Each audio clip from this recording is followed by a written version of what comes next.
Hey, what's up guys, Victor with PhoneArena here presenting you the brand new Galaxy A5 2017.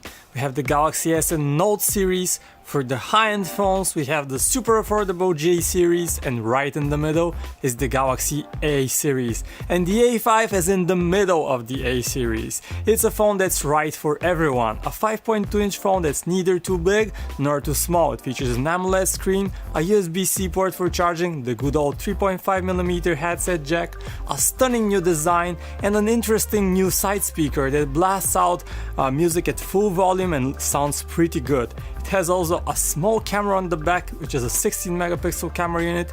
It's thin, it's sleek, it looks good, features a glass, scratch-resistant glass on the back and metal frame. It's also water-resistant. You can submerge it in water for up to 30 minutes without it suffering any damage, and this is a feature usually reserved for flagships, so it's great seeing it on a relatively affordable phone. Now the display on the Galaxy A5 also looks good. It has a 5.2-inch display. It is a super AMOLED display, meaning you get those deep blacks and nice contrasts. It has a resolution of 1080 by 1920, which is plenty enough for most occasions. It has different colors that you can customize, but by default it looks great. It has a little bit oversaturated colors, but colors that also pop, and a lot of people like this look. You can also choose more toned down colors, and you go to settings and screen mode. We recommend using the basic mode. It has a little bit more toned down colors that look more realistic. There are other color options as well, and you can even yourself fine-tune the blue, green and red channels. We usually reduce the blue to have a little more balanced look to the phone. Now this phone also runs on the brand new Grace user interface, previously known as TouchWiz, and you can see how many cool new features it has. Now this has one of the best typing experiences on the phone. Samsung's keyboard is seriously awesome. It's very fast, very accurate. You have this new settings menu here, the new notification drop down. Everything is just tidier, more clean, more streamlined, better looking. But it also runs on a dated version of Android. We have Android 6 Marshmallow on board rather than the newer Nougat. And this is unfortunate because it means that you won't get newer updates, you won't get those cool native Android features.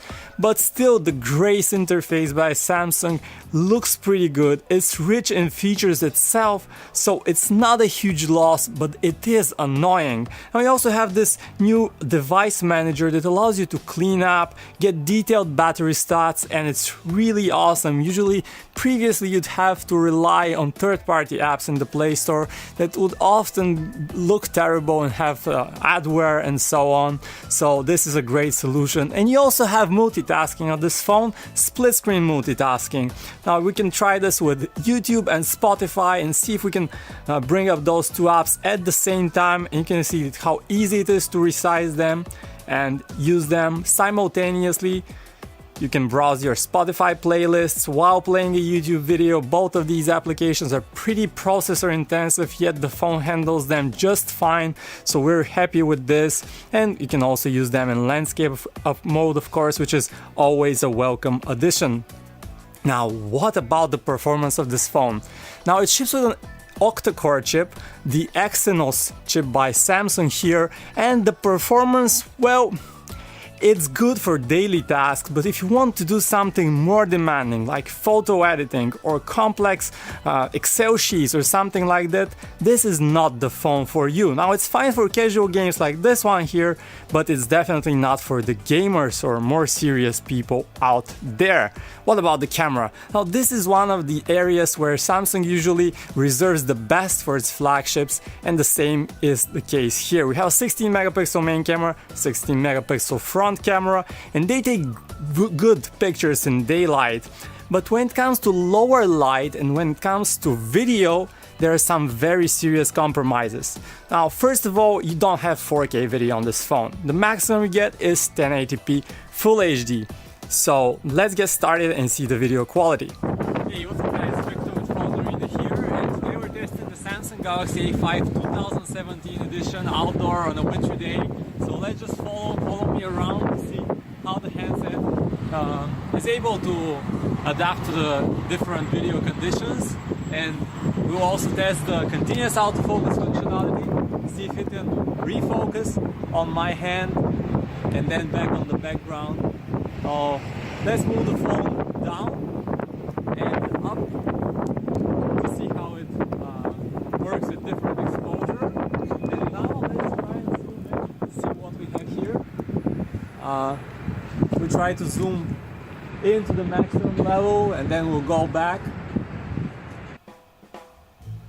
Now, the other thing about the video on this phone is that it lacks any form of stabilization and it's seriously very shaky. Look at this video of us descending the stairs. You can see that this video is just plain unusable. It's way too shaky, way too jittery. Now, in terms of actual photo quality, you can see that in daylight you get plenty of details, nice dynamics, images look great, colors pop out at you, everything looks fine, but those video issues are pretty serious and you still have to consider them. Now, other things to consider about this Galaxy A5 2017. Now, let's talk about one important aspect of each phone, that is everything but the camera for many people, battery life. Now, battery life on this phone, it has a new, more power efficient chip and battery life is stellar. If you disable the always on display mode, you can easily get 2 days on this phone and it beats our score in terms of battery life. It is one of the longest lasting phones that we have on our database and it's seriously impressive. You can easily get 2 days of real life use and you have that battery manager that allows you to fine-tune your battery usage and really get the most out of the phone. And finally, in terms of call quality, the phone does pretty good. We have no issues on either end. Calls sound very crisp, voices are very clear, and overall the Galaxy A5 is a good value for the money, but not a great value for the money. Unlike last year's A5, it's a little bit more expensive because of those premium features, and it has some issues with video, has some issues with performance, but if you're fine with that, the Galaxy A5 looks stylish and is a really good looking phone. Thanks for watching.